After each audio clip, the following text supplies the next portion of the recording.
you're both covering CPAC, the parade of conservatives, the Republican presidential hopefuls coming into this meeting, essentially trying to say, I'm more conservative than the other guy. You can trust me. The favorite at the moment has been Scott Walker. The Wisconsin governor is rising in the polls dramatically in Iowa and other places. Packed room for him as he addressed CPAC. Listen here when Scott Walker is saying, if I were your commander-in-chief, you can trust me to lead the war against ISIS and terrorists around the world, because remember how I stood up to those labor unions back home. Governor Walker, Ned Roland. I want a commander-in-chief who will do everything in their power to ensure that the threat from radical Islamic terrorists do not wash up on American soil. We will have someone who leads and ultimately will send a message not only that we will protect American soil, but do not take this upon freedom-loving people anywhere else in the world. We need a leader with that kind of confidence. If I can take on 100,000 protesters, I can do the same across the world. Now, after the speech, he told reporters he was not trying to draw a direct parallel from his confrontations with public employees unions back home to fighting ISIS, but didn't he just, Ed, right there, draw a direct parallel? Yeah, he did. He did.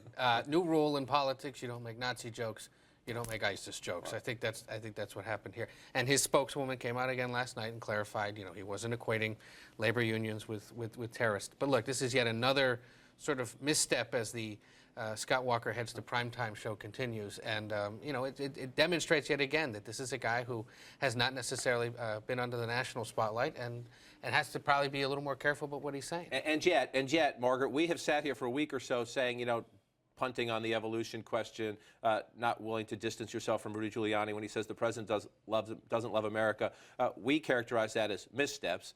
And yet, in this period, right, do conservatives view it? Do the people whose votes he wants to win the Iowa caucuses and then to move on, do they view it as a misstep? Yeah, this audience is an audience that really wants to like Scott Walker and give him second chances and give him the breathing room to find his pace. I don't think he damaged himself really at all at CPAC this week, but it does highlight sort of the challenge for a lot of these governors, whether it's Scott Walker or Chris Christie, which is that you really can't campaign in a general election for president of the United States unless you have national security credentials, some foreign policy experience. It's really hard to get it as straight from the governorship. And so this is an effort to try to tie his experience to something that's applicable on the world stage, and it's difficult to do, as he's finding out. And, we're going to see Jeb Bush there later today, right, probably his biggest test yet. I mean, he's been raising millions of dollars across the country behind closed doors, but to finally confront the foot soldiers in the Republican primaries and see how he's received is important, because remember, he has said a few times, I'm more interested in running a general election campaign than a primary election campaign.